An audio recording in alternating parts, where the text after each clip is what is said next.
BMW's ultra-popular mid-size X3 SUV will be coming to Australia in its fourth generation in the very early part of 2025. Bringing that styling, loads of new technology and a price that is very sharp, but more about that later. Here are my 5 favourite things about the all-new fourth generation BMW X3.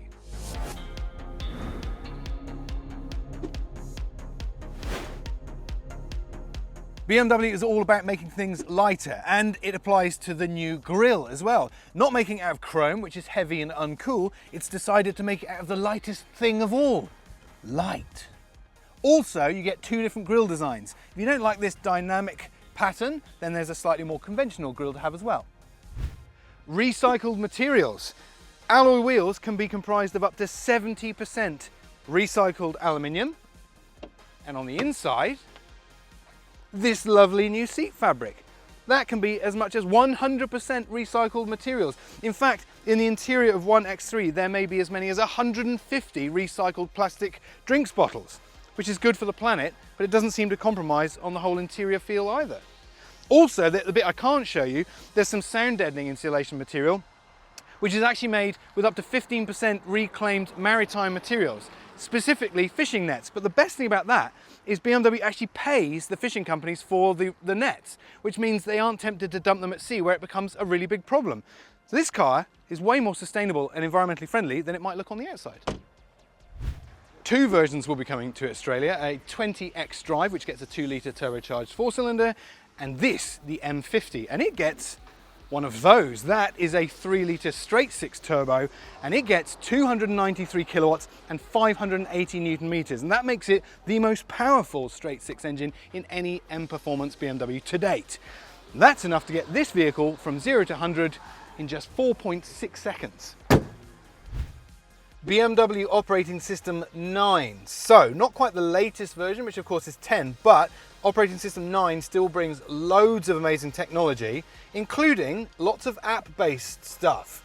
BMW's navigation is now app-based, which means it updates continuously, much like a Google-based version or Apple Maps. So that means you don't end up at roadworks that haven't been updated on the map, or a roundabout that's been built recently without intending to be there. So that's a nice feature. But if there's more you want to add to it, BMW has its own application suite that you can go to kind of its own app store and buy extra things. And they include more themes. You come with 3 standard themes included in the price on this one. That's efficient, which changes all my lighting. But if you don't like the standard ones, you can actually go in and buy extra themes from BMW's App Store. There's also lots of technological touches, like this solid state touch sensitive bar for changing your fan speed down here, and the same on the door over here. So lots of technology. Leather free.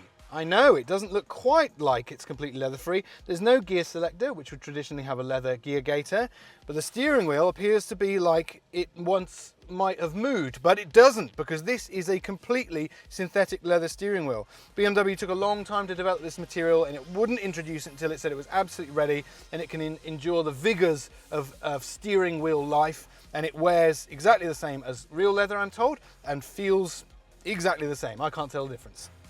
Despite all these new features, the X3 has only increased in price by $1,400 for the entry 20X drive, or just $100 for the M50. Yes, 126 grand is a lot of cash for the flagship, but with the new model you're getting even more in return, regardless of which one you choose. We'll have a full review coming when the new X3 arrives in Australia in early 2025, so hit like and subscribe, as well as that little bell icon so you know as soon as it goes live. Thanks for watching.